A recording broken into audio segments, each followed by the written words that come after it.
discussing? Huh? Current issues. What's another word for it? No. What's another word for it? Real issues. The public wants to know what are the real issues. We can talk about his background. We can talk about where he went to school. We can talk about all those dynamics. We can even talk about his religion. But when it all comes down to it, the public is concerned about 20 or 30 issues. And among those 20 or 30 issues, there are 10 that are prime. There are others that are intermediate. And there are others that are what they call low-level issues. But the public wants to hear what? The real issues. And if the candidate does not address those real issues, he will lessen his or her chances of becoming nominated. Is that correct or not? And if he doesn't present those issues in a very dynamic way, and if the public is not convinced that he can deliver a new concept, a new platform, and a new change in those issues, he probably will not become. Yes. So, you understand what real issues are, and later on I'm going to discuss with you what some of those real issues are. I choose this description because this is the way that media, government, industry, and society have conditioned us to think by real issues. I mean those major issues that impact upon our lives in the most critical and important ways, and which occupy our attention and determine directly or indirectly the quality of our lives by ideal solutions. I mean those value-based answers or responses to those real issues that suggest or propose the ways or means of ideally addressing them so that we achieve our individual and collective purpose in life. So, it is important to the public that the candidate is a moral person. That the candidate is an honest person. That the candidate is an educated person. That the candidate is a person who is what they would consider to be objective. That means open to all kinds of ideas. It is important. It may not be the main issue, but it is important. For instance, in America, an atheist cannot win a presidential candidate. Why? In this country, an atheist could possibly become the prime minister of the country. Why? Because 1/3 of the country are very clearly atheists. But in America, 90% of the country are people that believe in what? Religion. Maybe Hindu, maybe Buddhist, maybe Muslim, maybe Christian, or whatever. Maybe 5% of the country don't know, and maybe only 5% of the people could say they're atheists. This is America. But 30% of this country are outright atheists. Another 20%, they don't know. Others have religion, but religion is not really a major part of the country's setup. But in America, religion is a major part of the country's consciousness.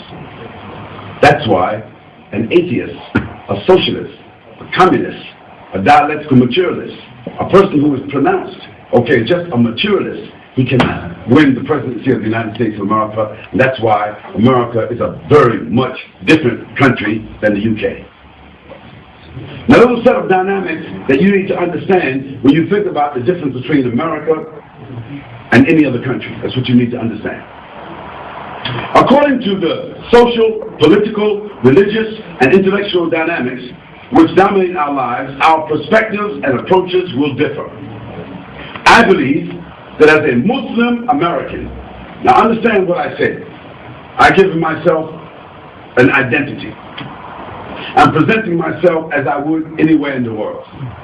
Somebody said, who are you? What are you? I said I am a Muslim American. Muslim is my choice that I've made to explain what set of values, what set of ethics.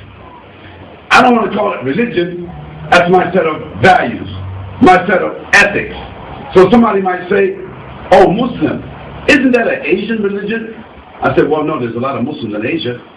Oh, isn't that an Arab religion? I said, no, not all Arabs are Muslims. Oh, isn't that an African religion? Oh, no, there are Africans, Africans are Muslim, but some Africans, they're tree worshippers.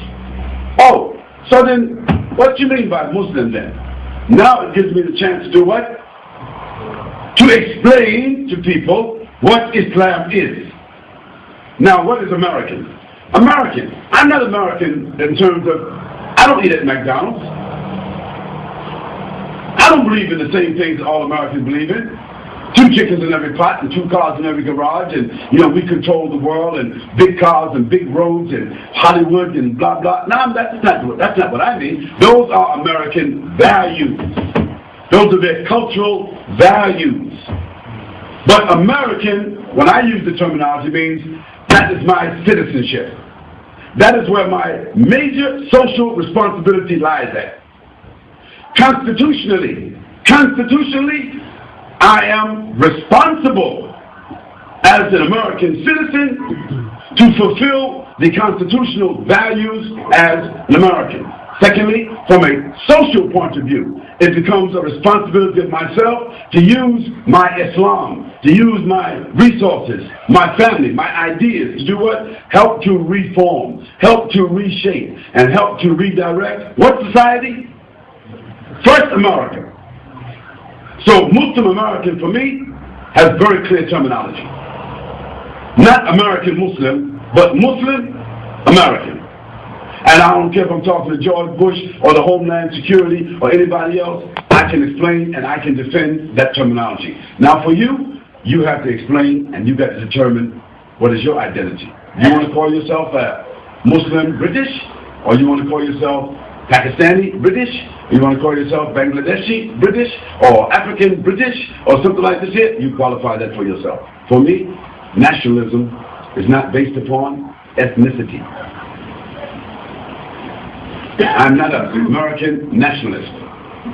My allegiance is not American. My allegiance first for Allah. But my honor, my responsibility, and my constitutional conformity, America. But I'm not an American nationalist. I'm not for the majority rule. I'm not for whatever America does. I'm not a flag waver. You see, I'm not a patriarch in terms of red, white, and blue. I'm not like America, one for all, and just take the whole country because we're American. No, I'm not like that. That's an American nationalist. Now, many Muslims are also nationalists. Islam does not accept nationalism to be a set of values. Islam accepts for us to be able to identify ourselves from where we come from and what our latent cultures may be. But Islam is first and our cultures is second. I believe that as a Muslim American, I enjoy a very powerful and unique vantage point by which to evaluate and propose a balance between these two paradoxical extremes. What are the paradoxical extremes? Real world, ideal solutions. Is that what I said? I want you to keep in mind what I'm saying now, so you don't get lost in the sauce.